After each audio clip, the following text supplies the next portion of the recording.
Tarde con 52 minutos, ya estamos con Isel Guerra y la conexión global de esta tarde. ¿Cómo has estado, Isel? Bienvenida, me imagino que vamos a abordar varios temas, entre ellos el terremoto en Afganistán. ¿Qué tal? Bienvenida.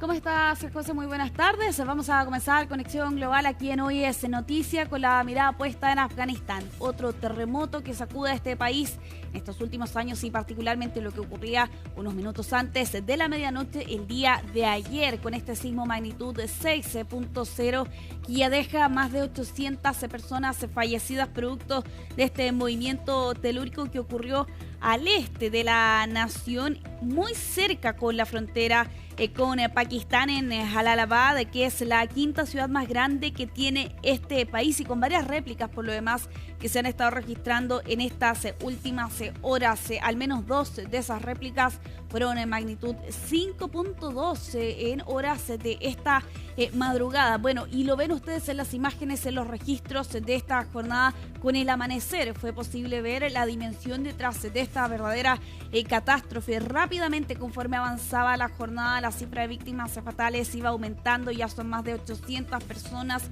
fallecidas producto de esta tragedia, así como también 2.500 personas que han resultado heridas. Otros medios apuntan incluso a 3.000 personas, con el hospital de Jalalabad totalmente desbordado producto de esta catástrofe. Y a eso además se suman también los daños, una destrucción generalizada en la localidad de Mazar Dara. Se habla de al menos el 95% de esta aldea que resultó destruida. Se habla de entre 5 a 10 heridos por cada vivienda en esa zona de este país, de Afganistán. Y a eso además se suma también la situación en la región de Kunar, una región montañosa, escarpada, con caminos bloqueados y donde aquí las operaciones solo han podido ser por aire. De hecho, sin duda, esa es una de las principales dificultades que han afrontado aquí las autoridades del régimen talibán durante esta jornada para hacer frente a esta emergencia. La dificultad para acceder a las zonas. Una nación que, recordemos, desde agosto del 2021 está bajo el control del régimen talibán. A eso se ha sumado por lo demás una fuerte crisis económica que ya se venía arrastrando conforme avanzaban en los últimos años y se profundiza sin duda con la llegada de los talibanes al poder, aquí con agencias de ayuda internacionales que han suspendido su labor en esta zona precisamente por la presencia de los talibanes, con donaciones extranjeras que también han sido retiradas, con sanciones internacionales que arrastra desde la década de los 90. Se suma además una grave sequía y un recorte de las ayudas del Programa Mundial de Alimentos que apuntaban a que aquí se estaba viviendo una crisis de hambre sin precedentes ya antes de este terremoto. Y claro, con una nación que los últimos 2 años, el 2023 y el 2024, debieron afrontar también movimientos telúricos que dejaron una gran devastación precisamente en este país, con cientos de víctimas fatales en esos 2 episodios. Bueno, ¿qué ocurre aquí? Que hay una poca profundidad precisamente de este movimiento telúrico de apenas 8 kilómetros. Eso explica en parte también el daño. Vamos a revisar parte de las declaraciones del vocero del régimen talibán durante esta jornada. Hasta el momento, al menos 800 personas han muerto y otras 2.500 han resultado heridas en Kunar. El terremoto afectó los distritos de Nurgul, Soki, Watapur, Manogi y Chapadara, así como otras zonas de la provincia de Kunar. Los equipos del gobierno afgano han llegado a las zonas afectadas por el terremoto de anoche, pero los equipos de las ONG están elaborando sus planes primero y luego enviarán sus equipos a dichos lugares. Sin embargo, esto llevará tiempo. Veamos precisamente un mapa para graficar la zona donde está el epicentro precisamente de este terremoto magnitud 6.0, ahí en Nangarhar, en la frontera entre Afganistán y Pakistán, donde también se reportaban, por cierto, algunos efectos, aunque evidentemente en menor consideración respecto de su país vecino. La profundidad sería crucial para entender la gran devastación que ha dejado este movimiento telúrico. Suele ser común, por lo demás, terremotos de estas características en esta zona de Afganistán, especialmente por las fallas del Himalaya, placas tectónicas que se deslizan unas sobre otras. Bueno, explican en parte, ¿no?, la devastación, y a eso además se suma también el contexto, ¿no?, de las edificaciones que existen en esta zona de Afganistán, con evidentemente pocos criterios de estándares internacionales para poder hacer frente a un movimiento telúrico, pero especialmente debido a esta baja profundidad de apenas 8 kilómetros. Se habla ya de 800 personas fallecidas, víctimas. Aquí las autoridades del régimen talibán ya han advertido que esa cifra muy probablemente va a seguir aumentando conforme avance la semana, y esto es por precisamente los esfuerzos que se están haciendo para llegar a esas zonas más remotas con los caminos bloqueados. Por cierto, también se suma a ese factor. Vamos a avanzar en conexión global, nos vamos a quedar en Asia, particularmente con lo que ocurría durante estos últimos 2 días en China y esta cumbre y este mensaje que también intenta entregar el país asiático a Occidente, pero especialmente desafiando a Estados Unidos con la nación que organizaba en esta oportunidad la cumbre de la Organización de Cooperación de Shanghái, que comenzó el día de ayer y que se extiende por estos 2 días en Taiyín, esta ciudad portuaria al este, donde, y lo ven ustedes en las imágenes de esta jornada, al menos 20 líderes internacionales, jefes de Estado, jefes también de gobierno, entre ellos, y lo ven ustedes en pantalla, Vladimir Putin, el presidente de Rusia, también el primer ministro de India, Narendra Modi, también estaba presente Recep Tayyip Erdogan de Turquía, en la que se considera es la mayor cumbre hasta la fecha de esta instancia. Un calendario lleno de reuniones multilaterales, discurso, incluso la firma de un plan de acción en la que se entiende la retórica, ¿no?, de China, aquí presentado como uno de los encuentros diplomáticos más importantes del año para este país, con esta nación que busca ser un nuevo líder de la gobernanza mundial en medio también de lo que significa la figura de Donald Trump. Una alianza que aseguran ahí algunos expertos puede minar de manera sustantiva la hegemonía, por cierto, estadounidense. Ese era precisamente uno de los componentes centrales también de las declaraciones que entregaba durante esta jornada el presidente de China, Xi Jinping, a quien vamos a pasar a revisar precisamente parte de esos dichos. Defendemos la equidad y la justicia, promovemos una correcta comprensión de la historia de la Segunda Guerra Mundial y nos oponemos al pensamiento de la Guerra Fría, la confrontación de bloques y los actos de intimidación. Salvaguardamos el sistema internacional con las Naciones Unidas como núcleo y apoyamos el sistema multilateral de comercio centrado en la Organización Mundial del Comercio. Debemos abogar por una multipolarización mundial equitativa y ordenada, una globalización económica inclusiva y promover la construcción de un sistema de gobernanza global más justo y equitativo. Esta Organización de Cooperación de Shanghái, en rigor, es un foro intergubernamental de seguridad creado en 2001 y que tiene varios países que fueron partícipes por lo demás de su fundación. Evidentemente China no es uno de ellos, Rusia, Kazajistán, Kirguistán y Tayikistán, así como también otras naciones que se fueron sumando en el camino y que son parte de estos miembros permanentes. Incluye India y Pakistán, así como también Irán y Bielorrusia. Además hay otros 14 socios en diálogo, pero la verdad es que bastante impresionante al darse cuenta también de las cifras de lo que representan por lo demás todos los países partícipes de esta cumbre. Representan al 43% de la población mundial y al 23% de la economía global. Aquí hay varios análisis que se hacen respecto a este encuentro, un difícil equilibrio de apegos y lealtades. Hay países antagónicos, es el caso de India, también Pakistán, también la situación entre India y China, ¿no?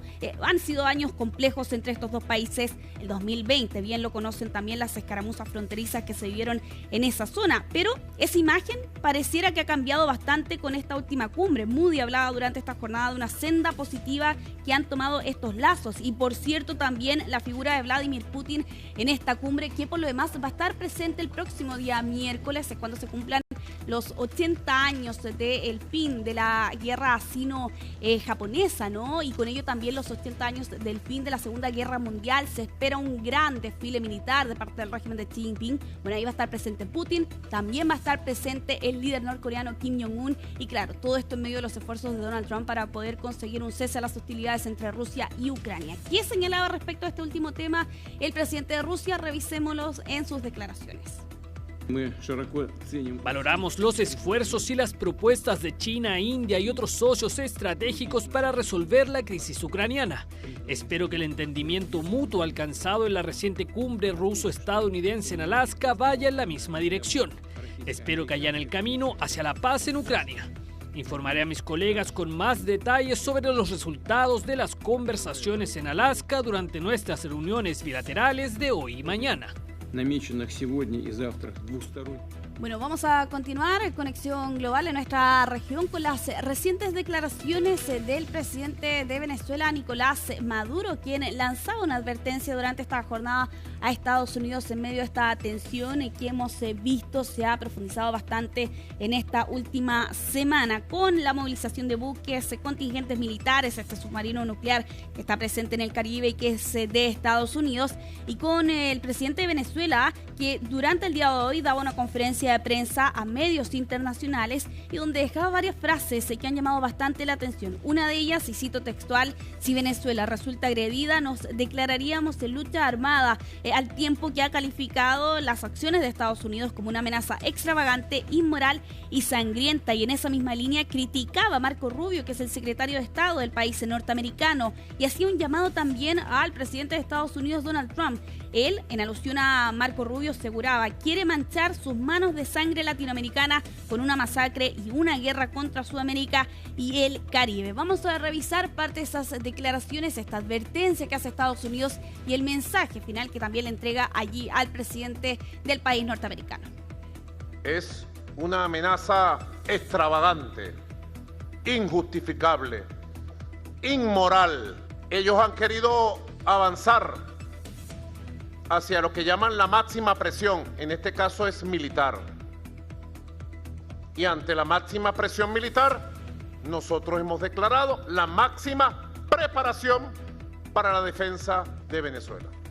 Mr. President, Donald Trump, usted tiene que cuidarse porque Marco Rubio quiere manchar sus manos de sangre, con sangre suramericana, caribeña, con sangre venezolana.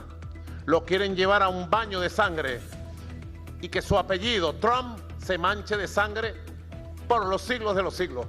Bueno, estaba el mensaje que entregaba Nicolás Maduro durante esta jornada. Avancemos en Conexión Global aquí en Hoy es Noticia. Vamos a continuar con esta denuncia que se ha conocido durante esta jornada de parte de la Comisión Europea y con un viaje que estaba realizando precisamente la presidenta de la Comisión Europea, Ursula von der Leyen, y con esta denuncia que realizan de que Rusia es sospechosa de haber interferido en el GPS del avión que trasladaba precisamente a la alemana.